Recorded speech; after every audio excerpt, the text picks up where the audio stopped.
Most people never actually think. They copy. They inherit a morality built by the fearful, mistake their own timidity for virtue, and despise anyone strong enough to live by their own judgment. Friedrich Nietzsche spent his life exposing this, and what he found was brutal, uncomfortable, and, according to many who study him, still true today. In the autumn of 1888, in a rented room in Turin, Italy, a sick, half-blind, 44-year-old former professor was writing faster than any philosopher in history had ever written. In a matter of months, he would produce 5 books. He believed, correctly as it turned out, that he was writing for a future audience, because the one in front of him wasn't ready. His name was Friedrich Nietzsche, and a few months later, in January 1889, he collapsed in a Turin street. By some accounts, he had thrown his arms around a horse being flogged by its owner, overwhelmed by the animal's suffering. He never fully regained his sanity. He spent the last 11 years of his life in the care of his mother and then his sister, and he died in 1900, largely unknown to the public that would later obsess over him. Today, Nietzsche is one of the most quoted, most misquoted, and most misunderstood philosophers who ever lived. He's been claimed by nihilists and by people who hate nihilism. He's been distorted by fascists who twisted his ideas after his death, a distortion Nietzsche himself would have despised, since he loathed nationalism, anti-Semitism, and herd politics of every kind. And he's been reduced, especially online, to a source of gym motivation quotes stripped of everything that made his thought dangerous in the first place. But underneath the memes is a philosopher who asked one of the most uncomfortable questions in the history of ideas. What if most of what we call goodness is actually just weakness in disguise? That's what this video is about. Not motivational posters, not distorted history. The actual architecture of Nietzsche's thinking on strength, weakness, morality, and what he believed it takes to become a fully realized human being. Some of it will comfort you, some of it will offend you. That's exactly how Nietzsche wanted it. Let's begin. 1. The man behind the hammer. To understand why Nietzsche wrote the way he did, you have to understand who he was. He was born in 1844 in Rücken, a small town in Prussia, the son of a Lutheran pastor who died when Nietzsche was just 4 years old. He was a brilliant student, so brilliant that he was appointed a professor of classical philology at the University of Basel at the age of 24, before he'd even finished his doctorate. He was, by every account, a rising academic star, and then his body betrayed him. Nietzsche suffered from debilitating migraines, digestive problems, and near blindness for most of his adult life. He resigned his professorship at 34 due to ill health and spent the next decade and a half wandering Europe, Switzerland, Italy, southern France, chasing climates that might ease his suffering, writing in boarding houses, mostly alone, mostly in pain. This matters enormously because Nietzsche was not a healthy man, theorizing about strength from a position of comfort. He was a sick, isolated, chronically suffering man who nonetheless refused to let his suffering become his identity. He didn't want pity.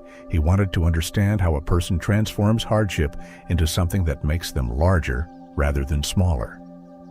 Everything he wrote about strength and weakness was, in some sense, a conversation with his own body. He called himself, provocatively, a philosopher with a hammer, not because he wanted to smash things randomly, but because he wanted to test old ideas the way you test a hollow statue, by tapping it and listening for the sound. Many of the concepts propping up Western morality, he believed, would ring hollow the moment someone dared to strike them. That's the project we're walking through today. 2. The origin of good and evil. Nietzsche's most systematic argument about weakness appears in a book called On the Genealogy of Morality, published in 1887. It's here that he lays out one of his most famous and most controversial ideas: the distinction between what he called master morality and slave morality.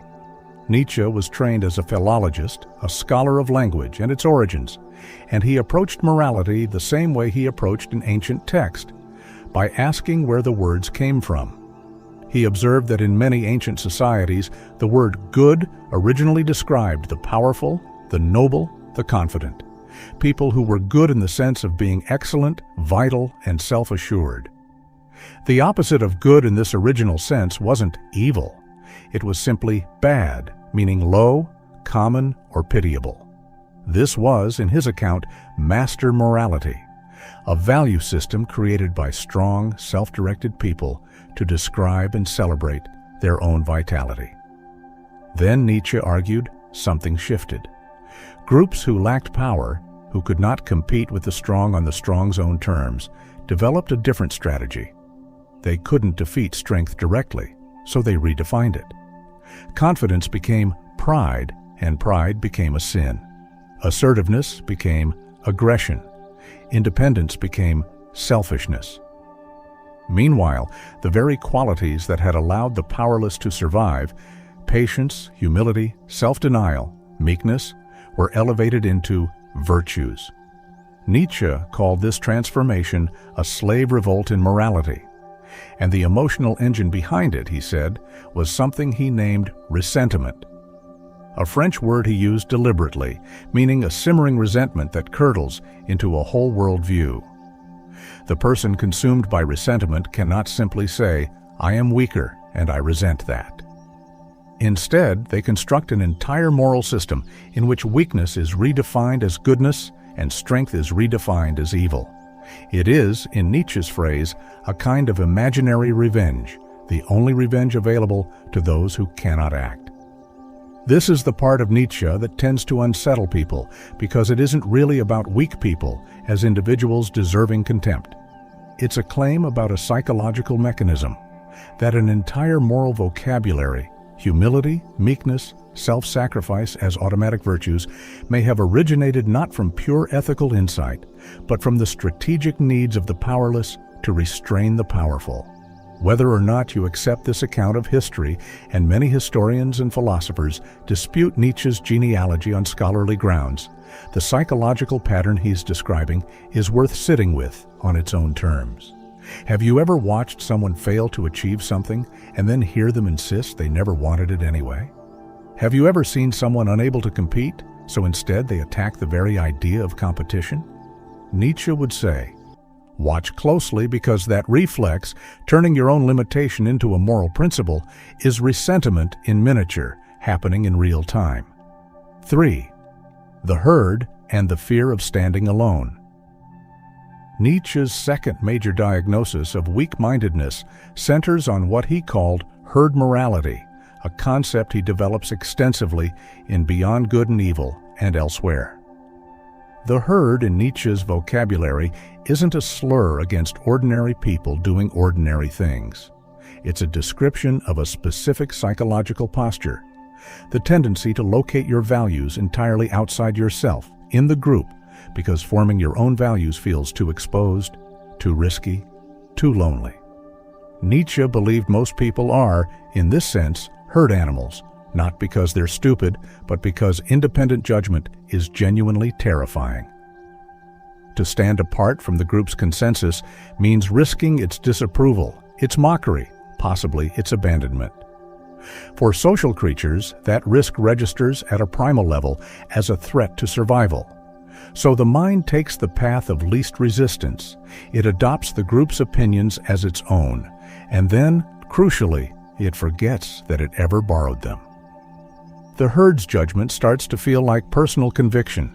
This is why Nietzsche was so suspicious of moral certainty delivered with total confidence. He didn't equate confidence with strength automatically. In fact, he considered rigid, unreflective moral certainty one of the clearest signs of an unexamined, borrowed mind. The person who has never questioned their values, who cannot even imagine an alternative to what they were raised to believe, is not displaying strength. They're displaying comfortable conformity, mistaken for conviction. True strength for Nietzsche required something much harder, the willingness to ask honestly, do I actually believe this? Or did I simply inherit it and never check? That question is uncomfortable precisely because it might cost you your belonging.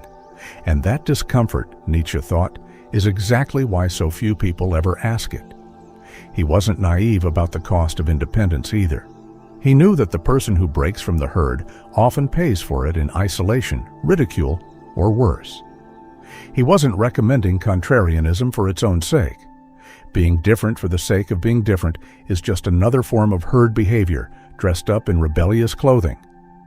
What he was recommending was something quieter and harder. The discipline of actually examining your own convictions and having the nerve to hold ones that are truly your own, even when they cost you comfort. 4. The controversy of pity. Perhaps nowhere is Nietzsche more provocative and more frequently misread than in his critique of pity. In several of his works, especially Beyond Good and Evil and the Antichrist, Nietzsche argues that pity, as commonly practiced, can function as a subtle form of condescension and can reinforce the very weakness it claims to relieve. He worried that a culture organized entirely around minimizing suffering, rather than helping people transform through it, would gradually breed people who are fragile, risk-averse, and dependent, because struggle itself would come to be treated as an emergency to be eliminated rather than a normal part of a meaningful life. It's worth being precise here because this is one of the most distorted parts of his philosophy. Nietzsche was not arguing against compassion, kindness, or helping others in genuine need, and he was not arguing that suffering people deserve contempt. What he was challenging was a specific psychological posture. Pity that is really about the PTR's own comfort, a way of feeling superior while looking generous, and a cultural instinct to treat every hardship as something that must be immediately soothed away rather than something a person might grow through. This is, understandably, one of the most contested parts of his philosophy. Critics, including many working in ethics of care and disability studies, argue Nietzsche underestimated how essential compassion and mutual support are to any functioning society, and that his framework can be, and historically has been, misused to justify cruelty toward the genuinely vulnerable. Nietzsche's defenders counter that he was diagnosing a specific psychological trap, not recommending indifference to suffering, and that he explicitly distinguished cheap self-congratulatory pity from real solidarity. Both readings deserve serious consideration, and reasonable people who have studied Nietzsche closely land on different sides of this debate. What's harder to dispute is the underlying psychological question he's raising. Is there a version of kindness that actually flatters the giver more than it helps the receiver? Is there a way of treating people as fragile that ends up making them more fragile? That question doesn't require accepting Nietzsche's full framework to be worth asking honestly. 5. Self-overcoming and the Übermensch. If Nietzsche had only diagnosed weakness, he would be remembered as a cynic. What makes him a philosopher rather than a provocateur is that he also proposed a path forward, and that path is built around a concept he called self-overcoming.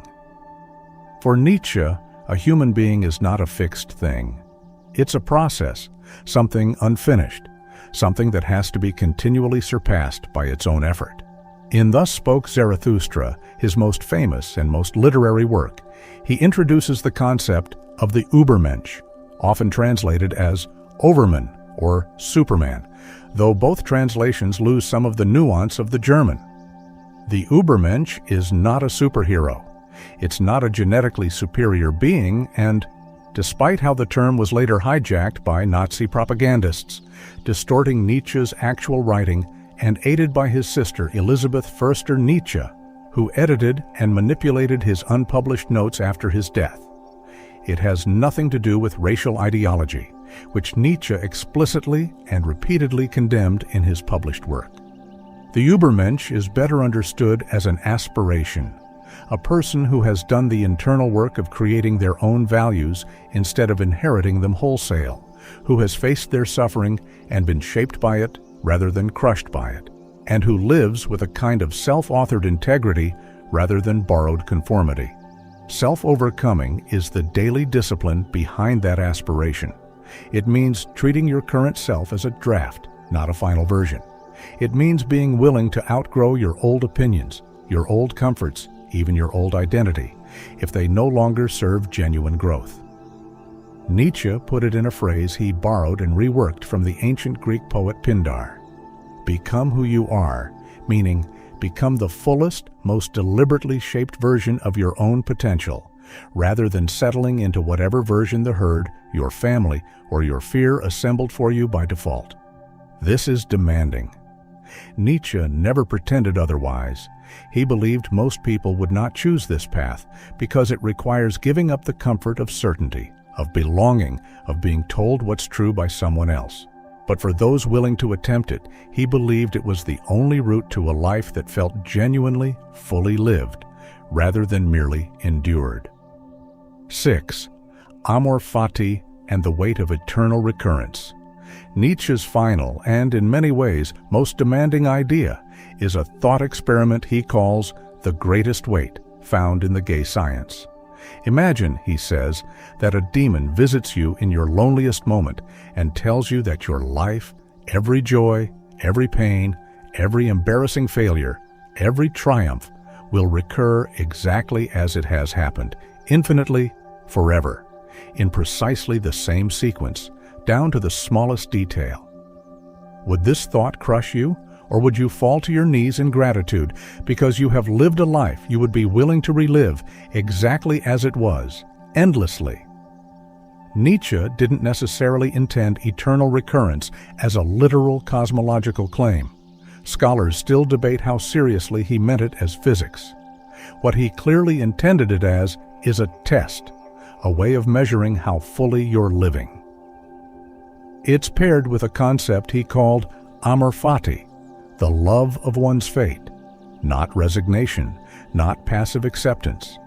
An active, demanding love for your life exactly as it has been, including its wounds, because those wounds are inseparable from who you became. This is where Nietzsche's most quoted line comes from, often rendered in English as some version of the idea that what does not kill you makes you stronger, a phrase from Twilight of the Idols that has been simplified into a gym poster cliché, but that, in context, is part of this much larger philosophical structure. It isn't a claim that suffering is automatically good. It's a claim that suffering, met with the right internal stance, can become raw material for growth rather than simply damage to be avoided. Weak-mindedness in this final framework isn't about intelligence or even about courage in the ordinary sense. It's about the refusal to own your life fully, the tendency to blame, to resent, to wish your past had been different rather than integrating it into who you are now. Strength for Nietzsche was ultimately the capacity to say yes to your entire existence without flinching and without needing anyone's permission to do so. 7. What this means now, you don't need to accept every claim in Nietzsche's philosophy to find real use in his questions. And given how often his ideas have been distorted, both by dismissive critics and by admirers who only read the quotes and skip the arguments, it's worth applying his own method to himself. Test it. Don't just absorb it. Ask where your convictions actually came from. Did you choose them, or did you inherit them from your family, your feed, your friend group, and simply never check? Notice the difference between compassion that empowers someone and pity that quietly implies you think less of them. Notice when your own frustration or envy is dressing itself up as a moral principle, when "that's not fair" is really just "I couldn't get what they have." And consider honestly whether you're using hardship as an excuse to shrink or as material to build something larger than you were before. None of this requires cruelty toward yourself or anyone else.